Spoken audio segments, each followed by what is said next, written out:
Episode 220. We're going to recap last night's game against the Northern California A's. Talk about Noah Hiles' article that came out this morning with some interesting Paul Skeens quotes and talk some offseason baseball and what's going on in the Pirates world. You're listening to the Bucko Banter podcast brought to you by the Just Baseball Media Network. Cue the music. Rockin' 101s, yeah, she compliment my taste. Whiskey in my lemonade, cause I like the way it tastes. Best seats at the Pirates game, they let me run the base. Yeah, my time is like my money, cause I can't afford to waste. Wifey is a lawyer, take my date to my dates. Order steak by the plates, and in case after case, run my race at my pace, clear the grass of the snake. Good morning from the Strip, Adam. Morning. Another live show here. Probably the last one during the regular season. Right. Because this is their last homestand. And, yeah, we've got some things to talk about, believe it or not. We're last homestand, and for them going 12 out of their last 13, losing, we do have some things to talk about. It's funny. I was just inside. We're at Allegheny Coffee. First things first. I'm drinking the new Drunken Pumpkin Nitro Espresso. Debo has it behind the camera. Scott has the smallest cup you could possibly imagine. Double espresso shot. I needed to wake up this morning, so, Good stuff. Well, I was inside. I was talking to our man, Ben, who works behind the counter here at Allegheny Coffee and Tea. He is the absolute man. And we were talking Pirates. I said, hey, you going to the game this weekend? And he said, no, I'm over it at this point, which is pretty much a consensus amongst Pirates fans is just like, let's move on to next year, right? Or they're just like totally like, I'm not renewing my season tickets, all that kind of this stuff. And I can sympathize with that a little bit, right? It's been tough. Yeah, it's been a lot. And Ben's a huge Pirates fan, and we were talking, and I said, you know what? It's almost better at this point of the season that they're losing a majority of the games. Because there was that little glimmer of hope. And if that just lasted a little enough where they went like slightly under 500 the whole way, which was probably the top of the ceiling of what they would have done anyways, there's not enough room for change, which change could still not happen. We've seen it not happen in the past, but it's gotten to a point of total disaster right now where it's almost like a good thing going into the offseason where it's like, hey, this is really bad right now. This is the epitome of what this team's been all year, and it has to change, or this is just what it's going to be like. Yeah, I don't want to alienate fans and say that it has to get really bad because it's been really bad. Yeah. But like you said, I think that I think we saw a little bit of that glimmer of hope last year at the end of the season, where some guys looked good at the end of the year, and you could dream on a big 2025 from guys like Kyle Nicholas, Parmaginski, Jared Triolo, like some key names here. So, I think this is a wake-up call, man. Obviously, I think this is I'm going to say it again, for the second offseason in a row, this is the most important offseason the Pirates have had in a very long time. Well, let's go right into Noah Hiles' article. Yep. Okay, because there's also been some discourse around Paul Skeens on the internet about, one, just some horrendous takes about the guy from Bleacher Report, just absolute atrocious piece of writing. It was bad, not good at all. You're basically saying all the bad teams should lose their good players because they're bad.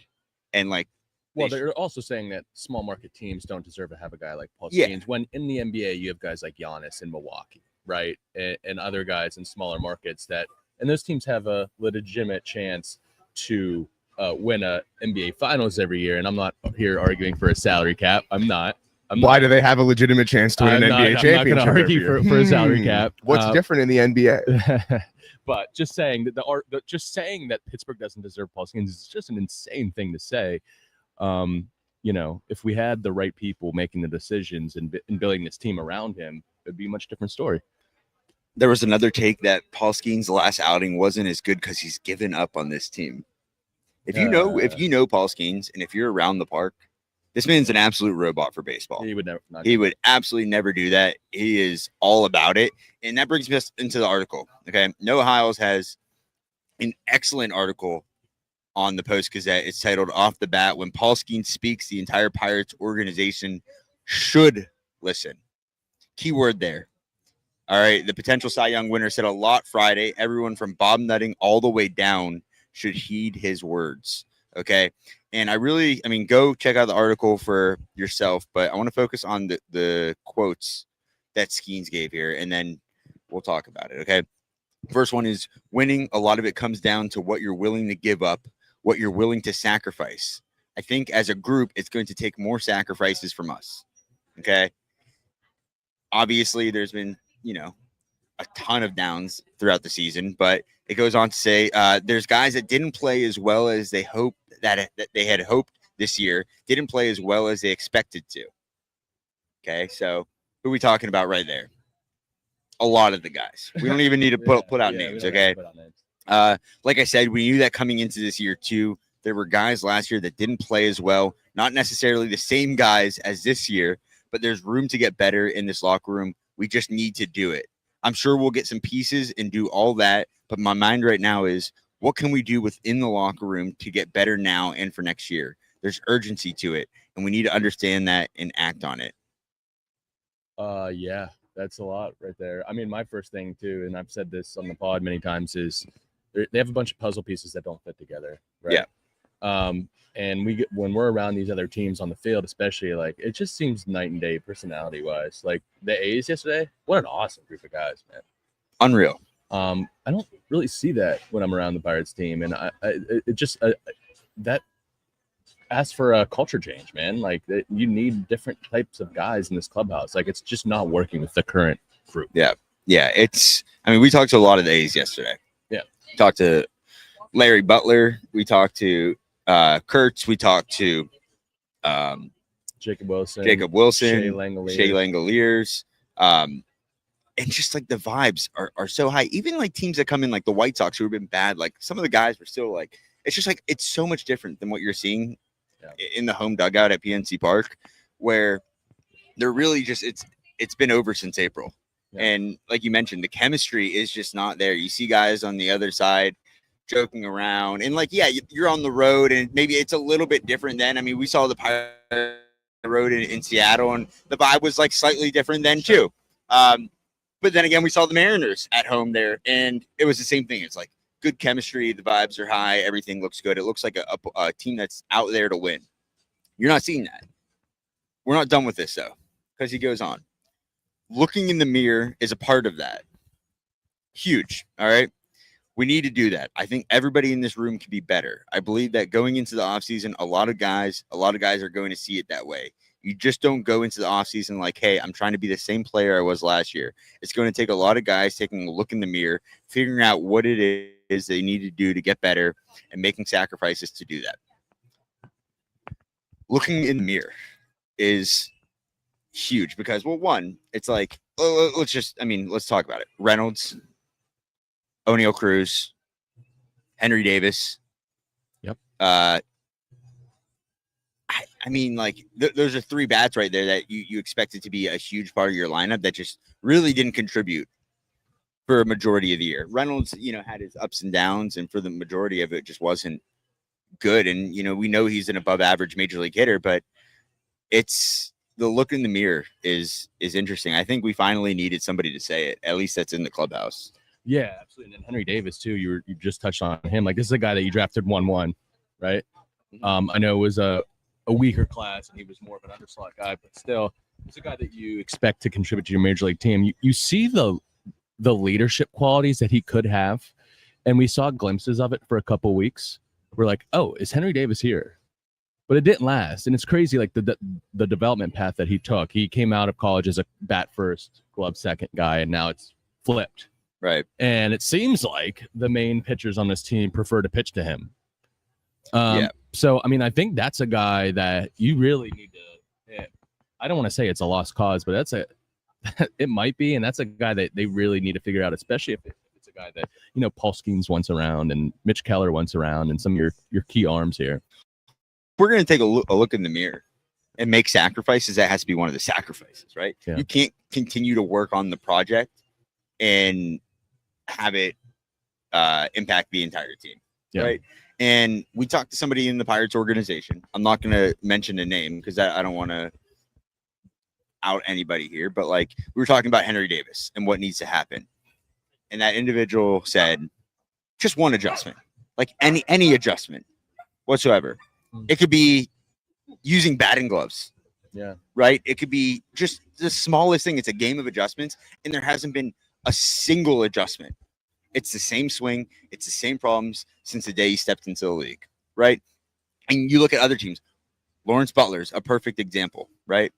Lawrence Butler had not a great year. He was struggling when he got into the league. He made a slight adjustment that they talked about that the organization found, and he's been a solid piece in that lineup, right? When do we ever hear that in this organization of the team actually correcting something that needs to be corrected? It's not happening right now. So if we're talking sacrifices and looking in the mirror, that goes beyond the players. And like, I agree with Noah. It's not just calling out the guys in the clubhouse.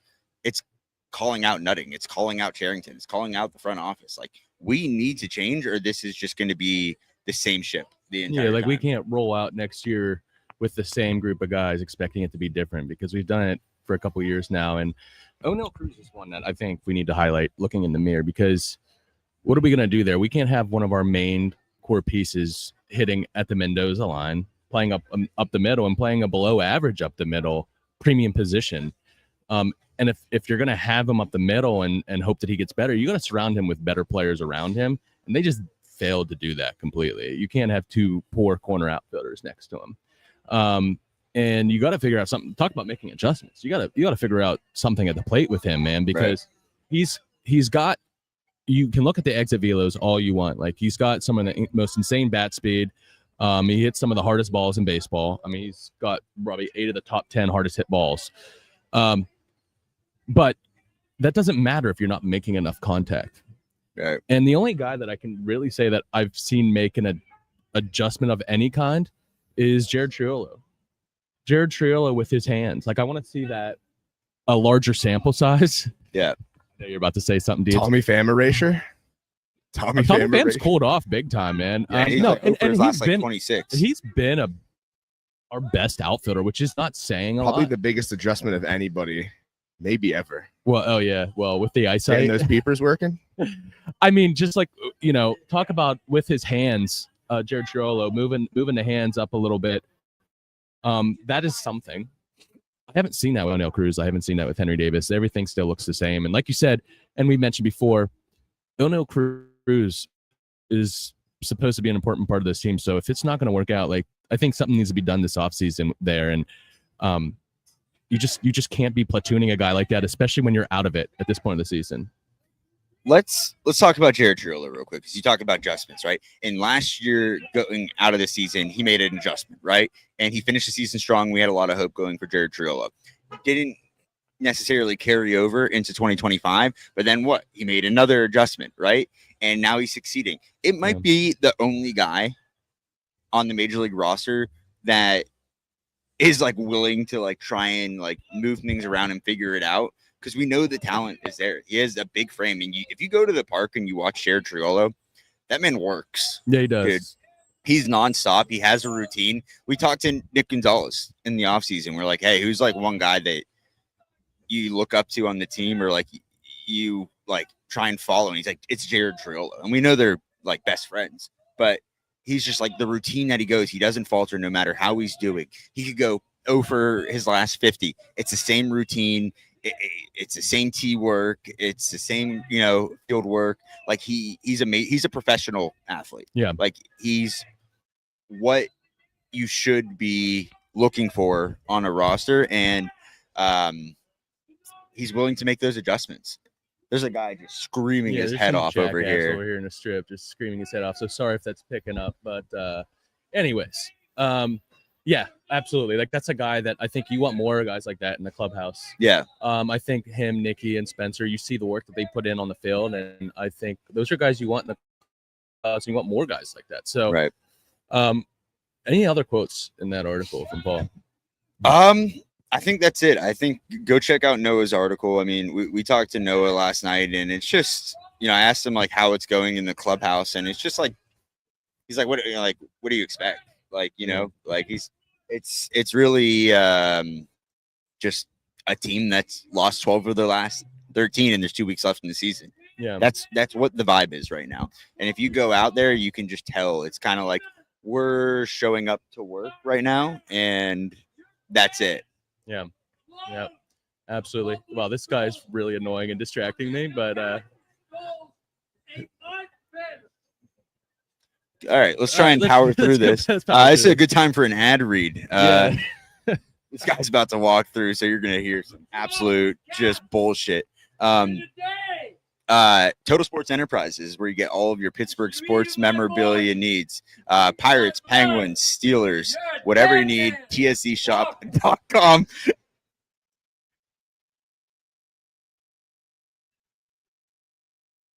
Oh, he's quiet now. He got scared of the camera. Respects the pod. All right, now he's. Is that Bucko Mike? That might be. Oh, geez. Well, all right, let's carry on. Bucko Mike said in the chat, tell Donardo to shut it up.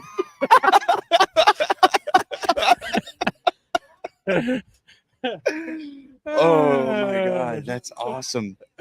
That's so good. Listen, let's talk Rafael Flores. Let's switch it up here. Switch it up here. Let's be positive a little bit. Rafael Flores had 2 games under his belt, and I want to see him start the rest of the games. Yeah, I don't know why he didn't start on whether it's DH in first base or he gets time behind the plate. I don't know. Or last night. I will say this. He's got thump. All right. And I want to see that more in the games. I want to see more game reps from him. And he's someone that needs to work out too. You traded your closer for him, right? He was the headline piece. So let's see what he got. Let's see what he can do here in the last 8 games of the season. We talked about it on the last episode. There's no he's a piece where good puzzle. Yep. Good puzzle piece. Yep. Not chewed off corners, right? Good vibes. And you can play him at first base. You can catch him. You could DH him. There's 3 options right there off the bat. You need to find a way every single time to get him in the lineup. There's no excuse, right? Henry Davis started last night. Yeah. Okay. Henry Davis hitting what? 160? Yeah. Okay. Rafael Flores gets in the game, hits a double, right? In a meaningful situation. Is this a sacrifice that Mitch Keller needs to take, not having Henry Davis behind the plate? I don't even because I don't know how that could be another component too of catching him. Like I don't know how well he knows some of these guys, especially the veterans. But does it matter at this point? I know. Like I get it. Like you're a pitcher and you want your guy out there no matter the situation, and I respect that. But as an organization, you might need to make those sacrifices where you're like, hey, Henry's not going to be here next year. Yeah.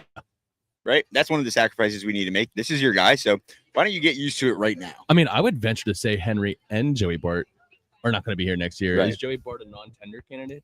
Probably, right? Yeah, probably. Yeah. I just don't see them bringing back a guy that hit 3 home runs this year who's supposed to be one of our sluggers and was one of our bright spots last year offensively. And was a huge downgrade behind the plate too. So I don't see the point in bringing him back next year. That's for sure. Bucko Mike says sit Kutch for Flores. Yeah, 100%. And listen, I get it's probably to the end of the season and maybe the homestand you want to get Kutch out there for the fans and everything. You don't know if he's going to be back next year.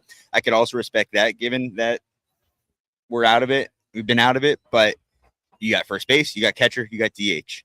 You don't necessarily need to sit Kutch, but if that's what it comes down to get him at bats, then yes, right? Yeah. You could platoon Spence.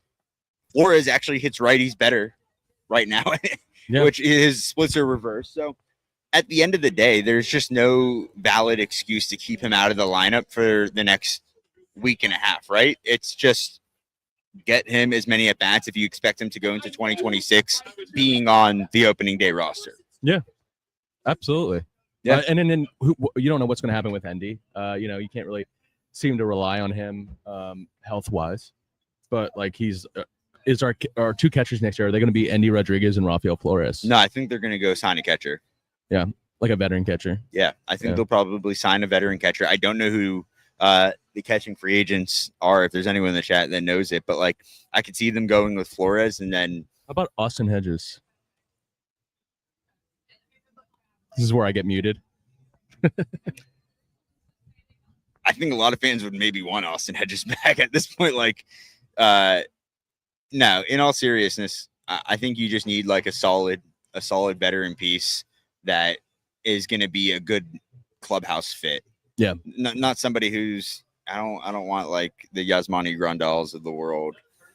Hedges is actually a good clubhouse guy, but I could see them bringing in a catcher and then going with Flores, and then Davis being the odd man out, and then non-tendering Bart. But again, like, sacrifices need to be made. Yeah, you need to take a look in the mirror. You need a third baseman. You need probably 2 corner outfielders going into next year, including one of those could be a 4th outfielder if you're going to keep Reynolds in the lineup, and he's not going to DH, right? It hasn't really gotten much better defensively. I'd like to use that DH spot as more of like a fill in who's not playing in the field that day type of role. I think having using that as a more flexible spot in your lineup might be beneficial for this team to get more bats. Right. Yeah, I agree, man. I agree. Let's talk about last night. Yep. Real quick. Pirates lost 4-3 to the A's. We were there at the park, firework night. Mitch Keller started off well, man. They got the bats up early, looked pretty decent, and then Keller had just cooled off like the rest of the year. Keller gave up no hits through like 3. I can't believe I'm actually saying that out loud, but yeah, that was a thing. Listen, they scored 3 in the first, and then they didn't score at all, which is like, again, Pirates baseball to a T, right? Just didn't do anything for the rest of the game. Reynolds had 2 hits. Kutch had 2 hits with a walk. The line on Mitch is 5 innings, 4 hits, 4 earned, 1 walk, 4 Ks. And then you had Sisk, Lawrence, Nicholas, Matson out of the bullpen. Let's talk bullpen, and then we'll go to the A's real quick. Well, I'll just say this. Kurt's home run, I think it was his 33rd on the year. And then Larry Butler had a home run. We were standing out there, hit the top of the Miller Lite bar. Yeah, absolute dog. So much aura with that entire team.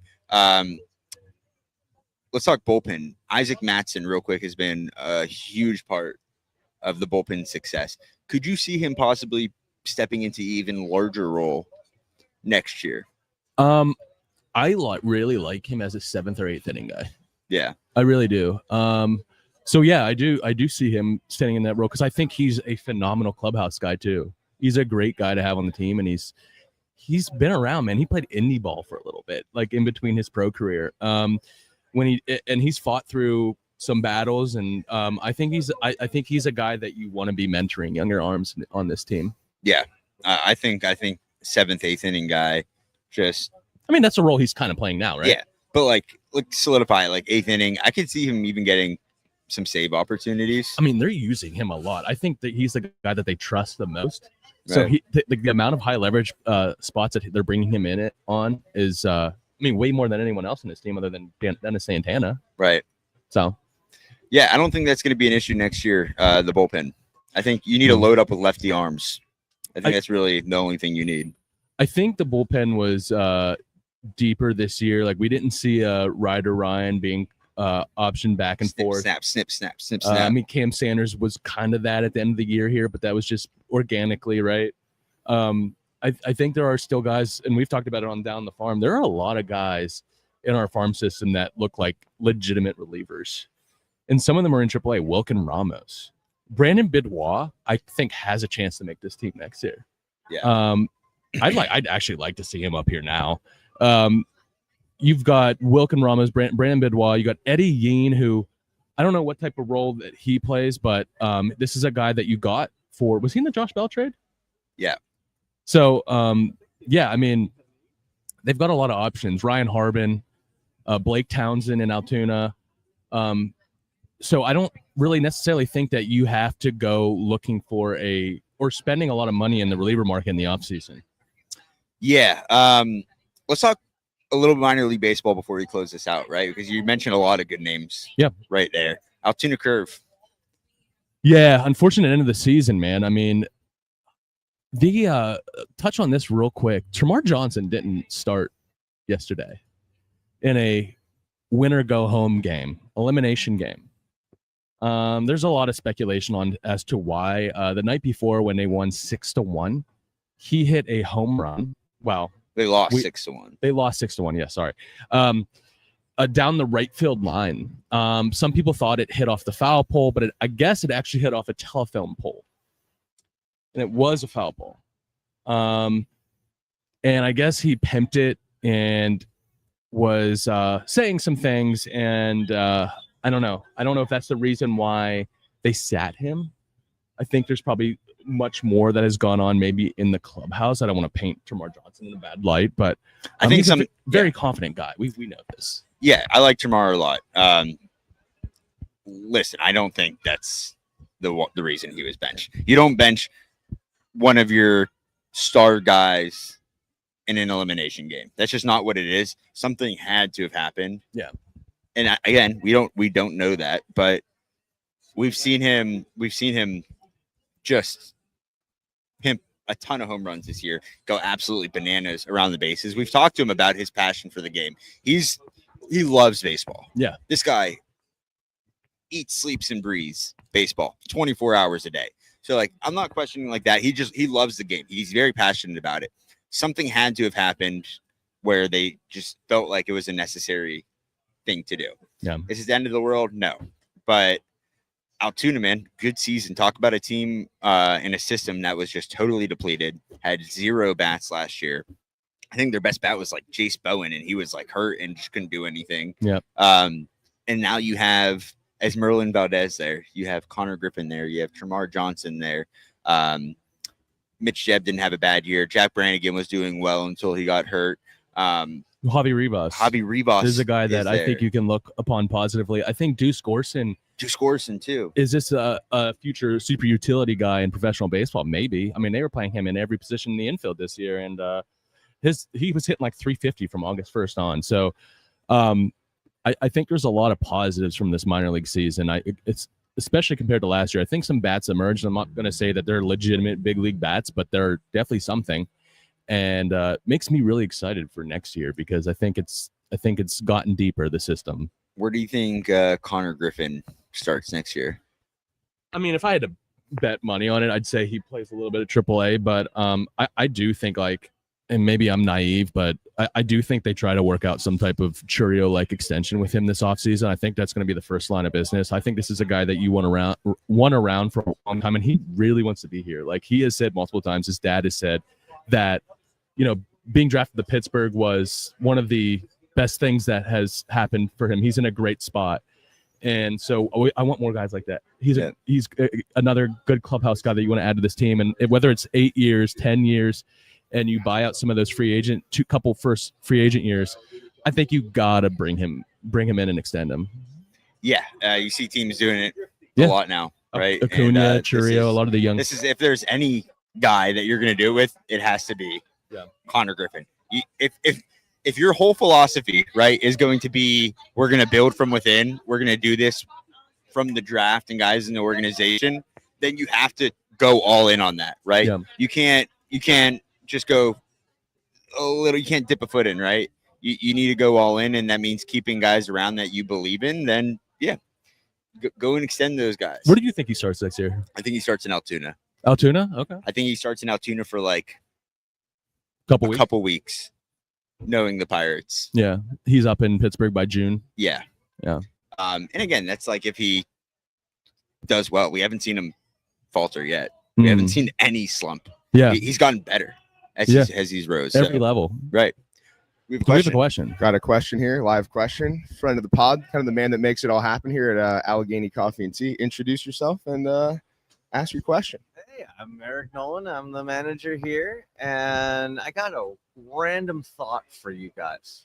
Okay. So we're hitting the end of the season, and as a business guy, what do you think the return on investment is for a small market team to actually make it to the big show?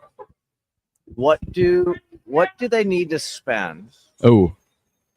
In order to earn those wins, Because the Dodgers go out and spend a ton of money. Everyone spends a ton of money. Are they getting a return on that? With the amount of money that they're spending, no. I mean, we've seen the Dodgers falter here at the end of the season, and I think they're a team that you could easily see get swept like they did a couple years ago by the Diamondbacks in the first round. But I honestly think that the Pirates only need to spend another $40-50 million. That's it. Like, get your payroll up to 120, 130, and I don't think that's unreasonable. And that's just a couple good bats because I think the pitching is solidified. You just really need to focus on the offense and, maybe broker a one-year deal here and there with some vets to bring on to mentor this team, but I don't think it takes a lot. I think here's the problem, right? Like, and Ben Cherington said it the other day, they've dug themselves into a hole, right? Where even if you're willing to spend that money now and you go out and get a free agent and say, hey, we're going to pay you $25 million a year, that guy still has to believe that he wants to come to Pittsburgh and win. And now you've lost for so many years and the whole world looks at you as a terrible organization and not taking care of your guys. So like there has to be a leap of faith for a guy, not only to take money to come here, but be like, hey, I want to play in Pittsburgh. So they need to build around the guys that they have here and be like, hey, we have the greatest pitcher in the planet. We have a great pitching staff. We believe we could win in the playoffs. We're 1 or 2 guys away and really sell people on that, or else it's just not going to happen. But yeah, I agree. $130 million. I think it's a missed opportunity. Like, I think Pittsburgh should be an easy sell. I know it's a small market, but you've got the most beautiful ballpark in the country, right? In this town that loves sports. Just go watch it. I don't want to advocate going back to 2013. Okay. I know we talk about that too much, but just that's an example of what it could be. Right. And it should be an easier sell than what Ben Cherington has made it. Yeah. Imagine meaningful baseball right now. That would be awesome. Yeah. Instead, we're closing things out. Like we're at the park last night and people are like saying their goodbyes. It's super sad when in reality, like we could be there. I mean, they're sitting in seats watching good baseball. They're consuming Steelers content by August 1st. Yeah.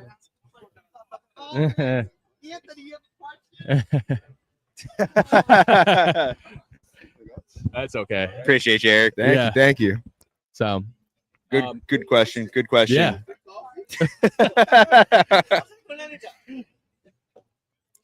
We're going to close it out here in a couple of minutes.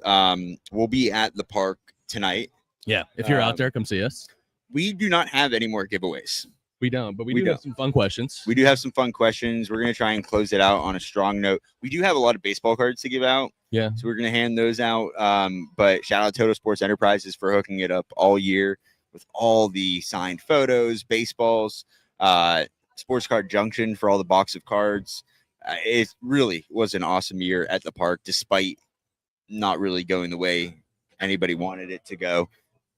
Had a great time, man. Between being on the field, being out here every other Saturday, and just growing this thing to something we could never expect. It has been a true blessing. Yeah, absolutely. I mean, it's been a fun year, man. I know it hasn't gone the way we wanted to in the standings, but just being at the ballpark every day, man, there's no other place I'd rather be. So, already looking forward to hitting Bradenton strong next March, but let's have a good last 2 days here at the ballpark. Yeah, and last but not least, shout out to Allegheny Coffee and Tea for hosting us every other Saturday throughout the season. I know we say it, and you might think, oh, they're just shouting it out because they do a show here. Before we ever did a show here, we're coming here every single day. Yeah, every single day. Best coffee. The vibes are high. Yeah. Got a comment in here from. I'm gonna try to use as many adjectives as I can here. Friend of the show, friend of the pod, lifelong supporter, undoubtedly the most ride or die, Patty Gyron. Oh, thanks for your insights this season. Yeah. Shout out. Patty. Thank you, Patty. #1 fan. But yeah, shout out Allegheny. We're gonna try and do this throughout the off season. I don't know what the schedule is gonna look like so far, but if you have any ideas, maybe some interviews out here in the strip, that would be really cool. If we could swing that. But let's finish on a strong note this weekend, and then the Buccos go on the road, the Reds, and then the Braves, and then we are done. So we'll close it out there. Alrighty. Until next time. Raise it.